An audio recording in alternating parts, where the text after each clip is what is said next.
pemerintahan Islam di Spanyol yang pertama kali menduduki seorang khalifah dari Bani Umayyah yang berpusat di Damaskus. Sebelum penaklukan Spanyol, umat Islam telah menguasai Afrika Utara dan menjadikannya salah satu provinsi dari dinasti Bani Umayyah. Penguasaan sepenuhnya atas Afrika Utara itu terjadi di zaman Khalifah Abdul Malik pada tahun 685 sampai 705 Masehi. Khalifah Abdul Malik mengangkat Ibnu Nu'man al-Ghassani menjadi gubernur di daerah itu. Pada masa Khalifah Al-Walid tahun 705 sampai 715 Masehi, Hasan Ibnu Nu'man sudah digantikan oleh Musa Ibnu Nusair. Di saat Al-Walid berkuasa, Musa Ibnu Nusair sukses memperluas wilayah kekuasaannya dengan menduduki daerah Aljazair dan Maroko.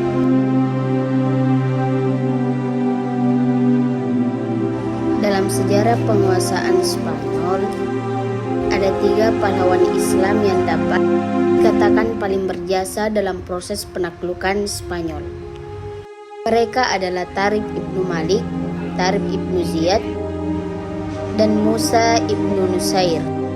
Tariq dinilai sebagai perintis dan penyelidik wilayah Spanyol karena ia orang pertama yang sukses menyeberangi selat antara Maroko dan benua Eropa.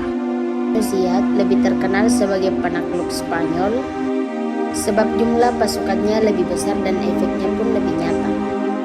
Pasukannya terdiri dari sebagian besar suku Barbar yang didukung oleh Musa Ibnu Nusair dan sebagian lagi orang Arab yang dikirim Khalifah Al-Walid.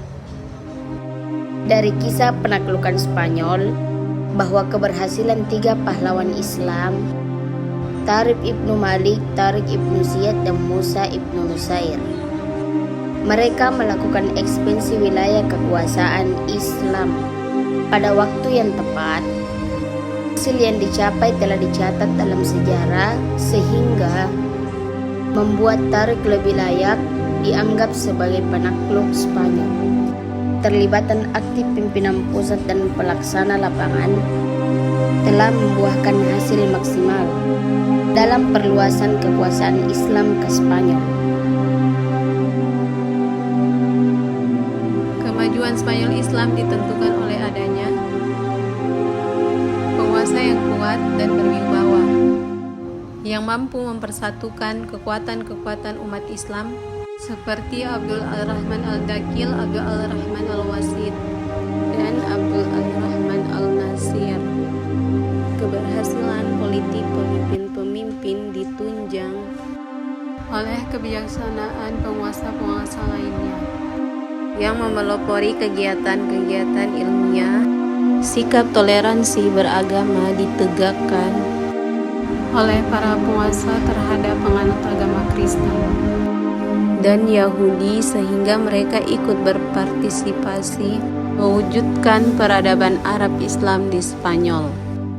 Masyarakat Spanyol Islam merupakan masyarakat majemuk yang terdiri dari berbagai komunitas baik agama maupun bangsa.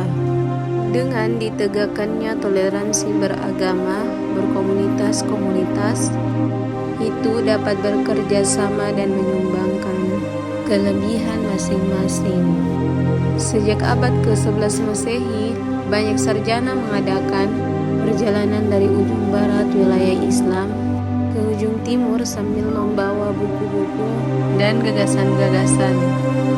Meskipun umat Islam terpecah dalam beberapa kesatuan politik, terdapat kesatuan budaya dunia Islam. Masa itu dapat dikatakan sebagai puncak kemajuan ilmu pengetahuan, kesenian, dan kebudayaan Spanyol Islam. Yang pertama, konflik Islam dan Kristen. Pada abad ke-11 Masehi, umat Kristen memperoleh kemajuan yang pesat, sementara umat Islam sedang mengalami kemunduran. Bahkan banyak orang Kristen memakai nama-nama Arab dan meniru cara hidup lahiriah kaum muslimin. Kedua, tidak adanya ideologi pemersatu. Para mualaf semestinya diperlakukan sama sebagai orang Islam yang sederajat. Namun di Spanyol, sebagaimana politik yang dijalankan Bani Umayyah di Damaskus, orang Arab tidak pernah mau menerima orang Islam pribumi. Sampai abad ke-10 Masehi, mereka masih memberikan istilah ibad dan muwaladun kepada para mualaf yang merupakan suatu ungkapan yang merendahkan. Konsekuensinya, kelompok-kelompok etnis non-Arab yang ada sering menggerogoti dan merusak perdamaian yang pada akhirnya mendatangkan dampak besar terhadap sosioekonomi negara. Hal ini menunjukkan tidak adanya ideologi yang dapat memberi makna persatuan. Kesulitan ekonomi masa Islam di Spanyol, para penguasa membangun kota dan mengembangkan ilmu pengetahuan dengan sangat serius sehingga lalai membina perekonomian. Padahal peradaban kuat tanpa ditopang dengan ekonomi yang mapan dapat dipastikan akan hancur. Terbukti dengan kesulitan ekonomi yang memberatkan dan mempengaruhi kondisi politik dan militer penguasa Islam di Spanyol. Ketiga, tidak jelasnya sistem peralihan kekuasaan. Tanpa adanya sistem peralihan kekuasaan yang pasti, perebutan kekuasaan di antara ahli waris pasti akan muncul. Munculnya Muluk Al-Tawaif yang akhirnya memaksa runtuhnya kekuasaan Bani Umayyah. Keempat, keterpencilan. Diakui bahwa Spanyol Islam nampak terpisah dan terpencil dari dunia Islam lain yang berpusat di timur. Ia selalu berjuang sendirian tanpa mendapat bantuan, kecuali dari Afrika Utara.